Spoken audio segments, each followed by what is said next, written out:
Hello everyone, this is Injeel Ahmad. Welcome to this analysis video. तो ये Nifty का chart है 5 मिनट टाइम फ्रेम पे। और निफ्टी आज जहाँ पे ओपन हुआ है वहीं कहीं पे क्लोज हुआ। तो आज एक्सपायरी वाला दिन था और एक्सपायरी वाले डेज़ में ऐसा एक्सपेक्टेड होता है कि प्राइस थोड़ा वॉलेटाइल हो सकता है। इसका मतलब ये है कि एक्सपायरी वाले दिनों में आपको बहुत कम देखने को मिलेगा कि मार्केट वन डायरेक्शनल सुबह से लेकर के डे एंड तक जाता रहे।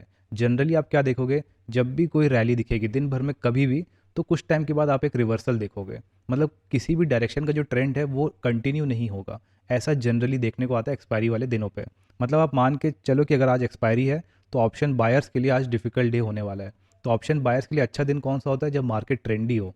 तो फिर ऑप्शन सेलर्स के हिसाब से मोस्टली जो हमारे एक्सपायरीज होते हैं वो उनके हिसाब से ही चल रहा होता है। तो मार्केट आपको साइडवेज रेंज बाउंड थोड़ा वॉलेटाइल टाइप का ही दिखेगा। ट्रेंड ट्रेडिंग करना इंडेक्स में थोड़ा मुश्किल हो जाता है। तो क्योंकि आज एक्सपायरी थी तो हल्का सा आपको एक आइडिया लग गया कि अच्छा ठीक है, आज के दिन जो भी इस टाइप की रैलीज दिखेंगी उनके कंटिन्यूएशन पे ट्रेड करना थोड़ा रिस्की हो सकता है, क्योंकि बहुत चांसेस हैं कि मार्केट वापस ऊपर निकल जाए। ठीक है, किसी भी साइड का आपको क्लियर ट्रेंड ना दिखे। तो ये एक पॉइंट क्लियर था। अब एक स्ट्रैटेजी आप अप्लाई कर सकते हो इस टाइप के एक्सपायरी वाले दिनों पे, अगर आप ऑप्शन सेलिंग करते हो तो, कि जब भी मार्केट ओपन हो आप देखो कि जहाँ पे मार्केट ओपन हुआ है उसके सबसे नियरेस्ट साइकोलॉजिकल लेवल कहाँ पे है। मतलब साइकोलॉजिकल सपोर्ट या रेजिस्टेंस लेवल कितने दूर पे है। तो अगर आपको कोई भी आसपास सपोर्ट रेजिस्टेंस दिख रहा है, जैसे इस केस में देखा जाए तो 18,050 के आसपास निफ्टी ओपन हुआ था और 18,000 हमारा एक साइकोलॉजिकल सपोर्ट है। फिर नेक्स्ट होता है 18,500 और उसके ऊपर 19,000। तो फिर यहाँ पे क्लियरली दिख रहा है कि हम 18,000 के बहुत पास हैं। तो मार्केट ओपन होने के 5 मिनट बाद या मार्केट ओपन होते ही जो भी आपको नियरेस्ट साइकोलॉजिकल लेवल दिख रहा है वो अगर 50-60 पॉइंट पास में ही है, तो फिर आप उसका एक स्ट्रैडल क्रिएट करके सेल करके छोड़ सकते हो विथ 50-60% टाइप का कुछ स्टॉप लॉस रख के। तो यहाँ पे अगर आप निफ्टी 18,000 का स्ट्रैडल क्रिएट किए होते तो 18,000 कॉल ऑप्शन पे आपको करीब करीब लेट्स से 5 मिनट के बाद आप क्रिएट कर रहे हो, तो फिर आपको करीब करीब 50 पॉइंट्स यहाँ मिल जाते। और पुट वाले साइड पे भी आपको 10 पॉइंट के आसपास मिल जाता 5 मिनट के बाद। तो यहाँ पे भी 10-12 पॉइंट से प्रीमियम डिके हुआ है और इस वाले केस में 50-60 पॉइंट के आसपास का आप फ़ायदा उठा लेते हैं। तो ये चीज़ आप निफ्टी पे भी अप्लाई कर सकते हो, बैंक निफ्टी पे भी अप्लाई कर सकते हो कि मार्केट जहाँ भी ओपन हो आप पहले देखो कि नियरेस्ट साइकोलॉजिकल लेवल कहाँ पे है। बट अगर आसपास साइकोलॉजिकल लेवल नहीं है तो आपको ये स्ट्रैटेजी अप्लाई नहीं करना है। तो इस केस में देखिए कि मार्केट ओपन हुए 41,460 के आसपास। तो बैंक निफ्टी में हम 500-500 पॉइंट का यहाँ पे पकड़ के चल सकते हैं कि 41,000, 41,500 और फिर 42,000। ये कुछ लेवल्स हैं जहाँ पे मार्केट अगर एक्सपायरी वाले दिन उसके आसपास चल रहा है तो आप देखोगे कि एक्सपायर भी वहीं कहीं पे ही होगा। ठीक है, तो ये चीज़ ट्रू है मान लीजिए 60-70% केस में। तो यहाँ पे मार्केट ओपन हुआ है 41,500 के काफ़ी क्लोज। तो मार्केट ओपन होते ही या 5 मिनट बाद, 5 मिनट का जो फर्स्ट कैंडल बन रही है उसके मूवमेंट के हिसाब से आप देखो कि क्या हम अपने किसी साइकोलॉजिकल लेवल के आसपास हैं। फिर उसका आप स्ट्रैडल क्रिएट करके छोड़ दो डे एंड तक के लिए। ठीक है, तो ये एक तरीका हो सकता है ऑप्शन सेलिंग करके प्रॉफिट निकालने का। तो निफ्टी पे वापस चलते हैं। जहाँ पे ये आज सपोर्ट लिया है ये एक्चुअली में वो रेजिस्टेंस लाइन है जिसको हम पहले फेस करते हुए आ रहे थे, वहीं पे आज इसने सपोर्ट लिया। मार्केट थोड़ा ऊपर नीचे होगा ये कुछ हद तक एक्सपेक्टेड था, जैसे बताया मैंने एक्सपायरी वाला दिन है और 1850 के आसपास मार्केट क्लोज हुआ है। तो अभी भी जिस टाइप का प्राइस मूवमेंट है मैं ऐसा तो नहीं बोलूँगा कि हम कोई बेरिश ट्रेंड में आ चुके हैं। अभी हम थोड़ा सा रेजिस्टेंस फेस करते हुए दिख रहे हैं। जो अभी इतनी रैली आई थी ऊपर के साइड की उसमें अब लग रहा है कि थोड़ा प्रॉफिट बुकिंग स्टार्ट हो रहा है। मार्केट अब थोड़ा सा रेजिस्टेंस फेस कर रहा है। तो जिस टाइप की रैली हमने पहले देखी और जिस टाइप का ये ब्रेकआउट हुआ था उसके बाद मूव जो है वो तुरंत फेल होता हुआ दिख रहा है। But still bearish trend start हो गया ये अभी नहीं मान सकते। जब भी कोई ट्रेंड का आप स्टार्ट देखो तो आप वापस बेसिक्स पे जाओ कि हम ट्रेंड का स्टार्ट कैसे देखते हैं। हायर हाई बनना चाहिए या फिर लोअर लो बनना चाहिए। ये नहीं कि इस टाइप का हायर हाई बन गया फिर मार्केट कुछ अटका रहा और एक ट्रेंड हल्का सा दिखाया और आपने मान लिया कि बेरिश हो गया।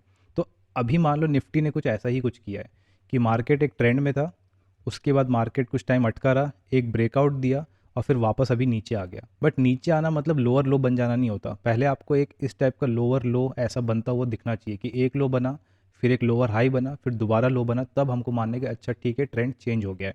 ठीक है, तो बहुत जल्दी हमको बेरिश और बुलिश नहीं मान लेना है। कन्फर्मेशन बेस्ड ट्रेडिंग होनी चाहिए हमेशा। ऑलराइट, तो अब आ जाते हैं स्टॉक्स पे। तो ये तीन टॉप गेनर्स थे, गोदरेज प्रॉपर्टीज़, मदरसन सुमी और ल्यूपिन। तो इसमें एक एक करके देखते हैं। इन तीनों में से जो ल्यूपिन है वो हमारे आज के ट्रेड के हिसाब से परफेक्ट होता रिवर्सल सेटअप के हिसाब से। बट इस स्टॉक में मैं ट्रेड नहीं ले पाया। यहाँ पे कहीं हमारी एंट्री बनती, यहाँ कहीं स्टॉप लॉस होता, 1:1 के आसपास का रिस्क रिवॉर्ड होता जिस सेटअप पे मैं काम करता हूँ। तो पहले अगर गोदरेज प्रॉपर्टीज़ का देखें तो यहाँ पे पिछले दिन एक्चुअली में रिजल्ट अनाउंस हुआ था। रिजल्ट के अकॉर्डिंग इनका रिजल्ट तो अच्छा था, इन्होंने अच्छा प्रॉफिट पोस्ट किया था। बट उसमें कुछ प्रॉब्लम्स थी। एक चीज़ था कि उनका जो एरिया है जितना उन्होंने सेल किया है, एक बार न्यूज़ पे ही चलते हैं। Godrej properties share slides on lower area sales higher debt in September quarter. Although कुछ 50% के आसपास का इन्होंने प्रॉफिट पोस्ट किया था ईयर ऑन ईयर बेसिस पे, बट स्टिल कुछ प्रॉब्लम्स थी, इसके कारण यहाँ पे हमको एक डाउनवर्ड वाला मूव देखने को मिला। तो लाइव मार्केट में जब भी कोई रिजल्ट अनाउंस होता है आप इस टाइप का ही मूव देखोगे, अगर एक्सपेक्टेशन से कुछ कम ज़्यादा हो गया है तो एक बड़ी डाउनवर्ड या अपसाइड का मूव आता हुआ आपको दिखेगा। उसके बाद इस टाइप का आपको पैटर्न दिखेगा। ठीक है, तो जब भी लाइव मार्केट में रिजल्ट अनाउंस हो, स्टार्टिंग के 10-15 मिनट आप वेट करो, थोड़ा प्राइस कुछ ज़्यादा ही ऊपर नीचे फ्लक्चुएट करता है, तो इस बीच में आपको ट्रेड नहीं करना है। इस केस में तो हमको दिख रहा है कि यहाँ पे प्राइस गया, फिर यहाँ पे फ्लक्चुएट करके वापस कंटिन्यू कर गया, बट ये चीज़ आपको हर केस में देखने को नहीं मिलेगी। कई बार क्या होता है कि मार्केट कुछ बड़ा मूव दिखाता है, फिर एक ही कैंडल के अंदर प्राइस पूरा का पूरा नीचे आ जाता है। तो रिजल्ट वाले स्टॉक्स में कोई ब्रेकआउट ट्रेडिंग उस समय नहीं करना है। ठीक है, रिजल्ट अनाउंस हो जाने दो, थोड़ा उसको एटलीस्ट 10-15 मिनट का टाइम दो, जितना उसको ऊपर नीचे मूव होना है हो जान दो। जब थोड़ा ट्रेंड क्लियर होता हुआ दिखे, उसके बाद अगर कोई रेंज बन रहा है तो उस पर आप शॉर्ट सेल या बाइंग करने का सोच सकते हो। तो ये गोदरेज प्रॉपर्टीज़ में पिछले दिन हुआ था, तो आज पूरे उसी डाउन मूव की रिकवरी हो गई, प्राइस वन साइडेड ऊपर आता गया। बट मैं हमेशा पिछले दिन के रेंज में जब प्राइस होता है तो अवॉइड करता हूँ ट्रेड करना। ऑल्दो इस केस में काफ़ी अच्छा स्ट्रॉन्ग ट्रेंड देखने को मिल रहा है, प्राइस काफ़ी अच्छा मूव हुआ, बट इन 70% केसेस चांसेस क्या होते हैं कि पिछले दिन ही ये जो सपोर्ट रेजिस्टेंस बन रहे हैं, इसी पे प्राइस बार बार अटकता रहता है। तो जब भी प्राइस पिछले दिन के रेंज के अंदर हो, ट्रेंड ट्रेडिंग करना मुश्किल हो जाता है। ये थोड़ा स्पेशल केस इसलिए क्योंकि इसमें जस्ट रिजल्ट अनाउंस हुआ है, कल पैनिक के कारण प्राइस नीचे आ गया था, और आज कुछ इन्वेस्टर्स होंगे जो इसको वापस बाई करने का सोच रहे होंगे, उनको लग रहा होगा कि इवेंचुअली इन्होंने प्रॉफिट पोस्ट किया है तो फिर ये लॉन्ग टर्म के लिए अच्छा है। तो जो भी पीछे की साइकोलॉजी हो, आज के दिन इसमें अच्छा ट्रेंड दिख गया, बट इन जनरल पिछले दिन के रेंज के अंदर अगर मार्केट चल रहा है तो ट्रेंड ट्रेडिंग करना थोड़ा डिफिकल्ट रहता है, इसलिए मैं पर्सनली अवॉइड करता हूँ। अगला है मदरसन सुमी। इसमें आज लाइव मार्केट में इनका रिजल्ट अनाउंस हुआ, और यहाँ पे आप देख सकते हो कि किस टाइप का मार्केट मूवमेंट आया है। वॉल्यूम बहुत अच्छी आई है, बट ये होते होते डे एंड हो रहा था, तो इसमें ट्रेड करने का कोई सेंस नहीं बनता है। मार्केट इनिशियली तो पूरे रेंज में ही रहा ऐसे, तो इस टाइम पे भी कोई ट्रेड लिया नहीं जा सकता था। तो कल मदरसन सुमी में हो सकता है कि हम एक अपवर्ड का मूव या डाउनवर्ड का मूव जो भी हम इसमें देख सकते हैं। डाउनवर्ड का मूव आएगा तो वो क्या रहेगा, इस लेवल तक का ही आप सोचना, क्योंकि यहाँ से ज़ोरदार बाइंग हुई है, तो अगर कल को ये वापस नीचे आता है तो यहाँ पे दोबारा ये बाउंस ले सकता है। बट अगर ये ऊपर कोई कंटिन्यू कर जाए तो उसमें आप ट्रेंड ट्रेडिंग करने का सोच सकते हो, क्योंकि आज के दिन मार्केट एंड होते होते इसमें अनाउंस हुआ है, तो फिर ये स्टॉक हमारे वैसे कुछ काम का नहीं था। ठीक है, नेक्स्ट आ जाते हैं औरो फार्मा में। तो यहाँ पे बहुत अच्छा डाउनवर्ड मूव देखने को मिला। इनिशियल जो प्राइस एक्शन था वो उतना अच्छा नहीं था, इसलिए मैंने स्टॉक को सेलेक्ट नहीं किया था। मैं ऐसे स्टॉक को चूज़ करता हूँ जिसमें डे के ओपनिंग से ही एक अच्छा मूवमेंट देखने को मिले। तो इसमें इनिशियली यहाँ पे एक हैमर पैटर्न बनता हुआ दिख रहा है, तो फिर इसमें कोई डाउन साइड का ट्रेड लेना मुझे पर्सनली रिस्की लगता है। मान लीजिए आपने ऐसी कैंडल देख ली है स्टार्टिंग में ही, अब उसके बाद अगर प्राइस नीचे जा रहा है तो आपके माइंड में हमेशा रहेगा कि यहाँ पे कोई ना कोई सपोर्ट है, प्राइस दोबारा यहाँ से ऊपर जा सकता है, या नीचे हल्का सा ब्रेक करके एक फेक ब्रेकडाउन देके फिर ऊपर आ सकता है। तो क्योंकि इसका इनिशियल मूवमेंट उतना अच्छा नहीं था, इसलिए मैंने इसको अवॉइड किया। ऑल्दो इसमें बहुत अच्छी रैली देखने को मिली है। यहाँ पे एक ट्रायंगल टाइप का पैटर्न ही बन रहा है, इसके ब्रेकडाउन पे भी ट्रेड किया जा सकता था, बट इस टाइम तक मेरे पांचों ट्रेड्स पूरे हो चुके थे। नेक्स्ट है दीपक नाइट्रेट, और यहाँ पे देख सकते हैं कि एक बड़ी गैप डाउन ओपनिंग हुई है, और जैसे मैंने अभी जस्ट बताया कि अगर इनिशियल मूवमेंट मुझे अच्छा नहीं लग रहा है तो उसमें मैं अवॉइड करता हूँ। तो इसमें आप देखो कि एक ग्रीन कैंडल बन गई है, वॉल्यूम सपोर्ट था, ऑल्दो गैप डाउन था, बट इस टाइप की जो मूवमेंट हो गई है स्टार्टिंग में, इसके बाद मैं अवॉइड ही करता हूँ दिन भर उसमें ट्रेड लेना, क्योंकि अगर एक ऐसी बुलिश कैंडल बन गई है या फिर कोई हैमर पैटर्न है जैसे हमने पिछले केस में देखा, तो हमेशा एक ना एक चांस होता है कि प्राइस अगर दोबारा इस लेवल पे आएगा तो यहाँ कहीं थोड़ा कंसोलिडेट करके फिर ऊपर कंटिन्यू कर सकता है। तो इसमें कोई भी ट्रेंड ट्रेडिंग करना इन मोस्ट केसेस रिस्की होता है। ऑल्दो आज के दिन प्राइस नीचे ही रहा, बट ये मेरा रीज़न था क्यों मैंने इसमें ट्रेड करना अवॉइड किया। नेक्स्ट है PEL। इसमें भी सेम चीज़ है कि इनिशियल मूवमेंट आप देखिए कि प्राइस थोड़ा साइडवेज टाइप का था, एक बार को ऊपर को ब्रेकआउट दे दिया था, तो इसके बाद इसमें कोई डाउन साइड का ट्रेंड ट्रेडिंग करना अगेन थोड़ा रिस्की हो जाता है। थोड़ा इसमें क्लोज चलते हैं। अगर इसकी इनिशियल की ये 3-4 कैंडल हटा दें तो उसके बाद का अगर हम मूवमेंट देखें तो वॉल्यूम बेसिस पे भी बहुत अच्छा आया है, उसके बाद ट्रेंड भी काफ़ी क्लीन है इसमें। तो अगर इतना सा बस चार्ट अगर नहीं बना होता इसमें तो मैं इसमें ज़रूर ट्रेड करता। सेम चीज़ औरो फार्मा दीपक नाइट्रेट के लिए भी ट्रू है कि जो इनिशियल का 15-20 मिनट है वो अगर चार्ट वहाँ बना नहीं होता तो मैं उसमें ट्रेड करने का कंसिडर कर सकता था।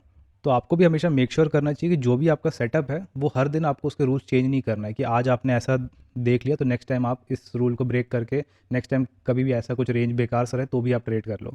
जो आपने डिसाइड कर लिया है आप उसको वैसे ही फॉलो करो। कई बार आपको ऐसे दिन दिखेंगे कि लेट्स से आपका रूल है कि इनिशियल में अगर आपको इस टाइप का कुछ प्राइस एक्शन दिख जाए तो आप उसको अवॉइड करते हो, बट प्राइस में स्टिल एक बड़ा मूव आ गया। तो कई बार लोग एक एक दो दो दिन के एक्सपीरियंस से अपने रूल्स चेंज करने लगते हैं। वो हैबिट आपकी नहीं होनी चाहिए। अगर आपने कुछ डिसाइड कर लिया है तो पहली चीज़, आप नए रूल्स ऐड कब करोगे, जब आपका एक्सपीरियंस जो है वो एटलीस्ट 3-4 महीने का हो। कोई चीज़ आपने 3-4 महीने ऑब्जर्व करी है इसलिए आप अपना रूल चेंज कर रहे हो। ये नहीं कि 2 दिन आपने ऑब्जर्व कर लिया और रूल चेंज कर दिया, क्योंकि एक दो दिन में तो मार्केट में काफ़ी कुछ ऐसा हो जाता है जो हम एक्सपेक्ट नहीं करते हैं। ठीक है। तो जो रूल्स मैंने सेट किए हुए हैं वो काफ़ी साल के एक्सपीरियंस के बेसिस पे सेट किए हुए हैं। और उतने साल का एक्सपीरियंस ये कहता है कि अगर इनिशियल मूवमेंट कुछ इस टाइप का है, थोड़ा चॉपी सा है, अगर आपको दोनों साइड विक्स देखने को मिल रही हैं, तो उसमें कोई भी ट्रेंड ट्रेडिंग करना इन मोस्ट केसेस प्रॉफिटेबल नहीं होता। सो ये हमारे टोटल 6 स्टॉक्स थे: Godrej property, Motherson Sumi, Lupin, Auro pharma, Deepak nitrate और पीईएल, टॉप गेनर और टॉप लूजर्स। तो इनमें से सिर्फ ल्यूपिन एक ऐसा स्टॉक था जो मेरे सेटअप के अकॉर्डिंग फिट बैठता था, और इसमें मैं ट्रेंड ट्रेडिंग के लिए वेट करता रह गया, बट इसमें जो मेरा रिवर्सल सेटअप है वो एक्चुअली में काम कर गया। तो उसके अकॉर्डिंग यहाँ कहीं पे शॉर्ट सेल करना होता, यहाँ हमारा स्टॉप लॉस होता, और अगर डे एंड तक छोड़ देते तो फिर 1:1 के आसपास का प्रॉफिट रहता। तो आज के लिए इतना ही। होपफुली आपको ये वीडियो इन्फॉर्मेटिव लगी होगी। And one more news, unfortunately हो सकता है नेक्स्ट 7-8 डेज़ में कोई वीडियो अपलोड ना करूँ, because I am travelling once again. तो आई थिंक 17th या 18th ऑफ नवंबर के आसपास will be back on YouTube. So that was it, and as always thanks for watching.